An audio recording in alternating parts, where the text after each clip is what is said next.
안녕하세요, 박 소장입니다. 똑같은 일기 신도시지만 다르게 평가를 받고 있는 두 지역, 바로 분당과 일산인데요. 현재 두 지역 모두 일기 신도시 선도지구로 지정이 되면서 새롭게 탈바꿈될 준비를 하고 있습니다. 그렇다면 우리는 과거의 사례를 통해서 미래의 가치를 알아볼 필요가 있는데요. 분당과 일산으로 대표되는 일기 신도시의 이야기 지금부터 시작하겠습니다. 1980년대 말 서울 부동산 시장은 폭등기였습니다. 특히 1989년 강남 지역 아파트 값이 3개월 만에 50%나 상승을 했습니다. 이때도 마찬가지로 주택 공급이 부족했었고 경제적인 배경도 부동산 투자에 너무나 좋은 환경이었습니다. 그래서 정부는 이러한 과열 수요를 분산하고자 1989년 일기 신도시 개발 계획을 발표했습니다.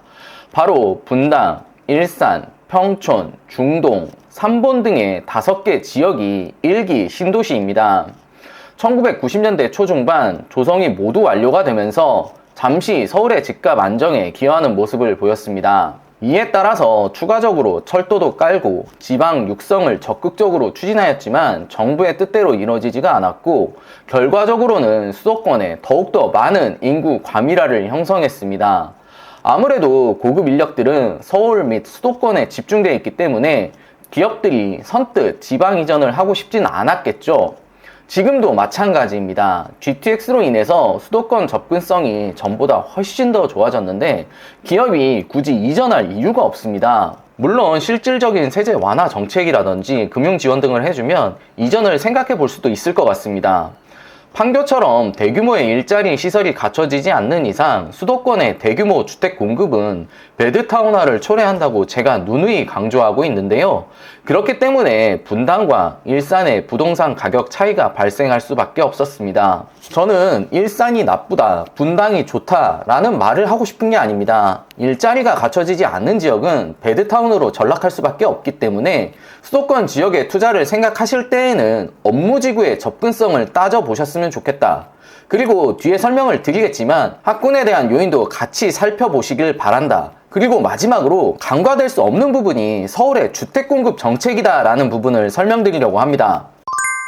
분당 지역의 경우에는 경부선을 따라서 개발계획이 이루어지는 국토 종합개발계획에 맞는 서울의 남쪽 지역에 위치하고 있습니다. 그에 반해 일산 지역은 서울의 서쪽편에 위치하고 있죠. 여기서 저는 입지에 대한 차이를 일자리 접근성에 대한 차이라고 보고 말씀을 드리겠습니다. 대한민국에서 일자리 하면 강남이라는 말로 통용될 만큼 강남 접근성은 일자리라는 말로 귀결이 됩니다. 그렇기 때문에 부동산 투자에 있어서 서부권 지역이 다소 소외되는 이유도 여기에 있습니다. 분당 지역 모두 강남 접근성이 좋기 때문에 똑같은 일기 신도심에도 부동산 가격에 꾸준한 상승을 이뤘습니다.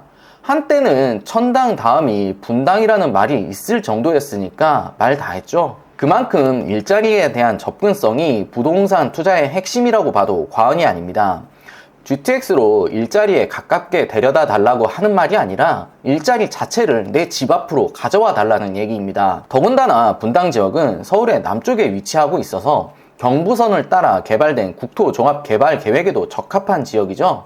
쉽게 말해 부동산의 핵심 요소인 확장성 측면에서 분당이라는 지역이 더욱더 커져갈 수 있는 좋은 입지라는 뜻입니다. 마찬가지로 그러한 측면에서 보면 일산 지역은 국토종합개발계획에서도 다소 소외되었고 강남 접근성이 불편했기 때문에 집값 상승이 주춤했습니다.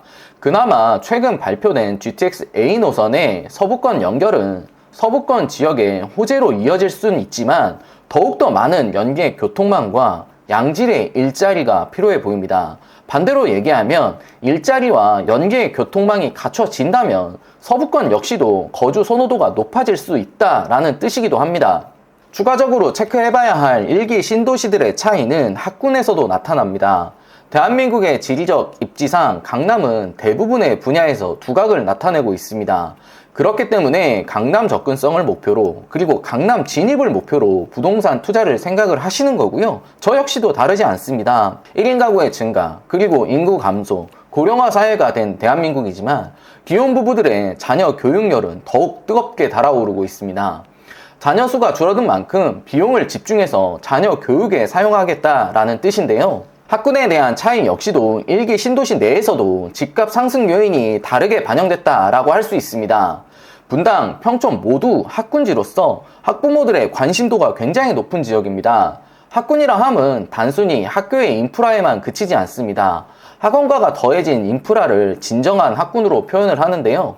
제가 말하는 학군의 가치는 보편성에 기반을 두고 말씀을 드리고 있다라는 점을 참고해 주시기 바랍니다. 분당은 자체의 학군 인프라뿐만 아니라 강남과의 접근성이 좋기 때문에 교육 인프라에 대한 연계성도 높습니다.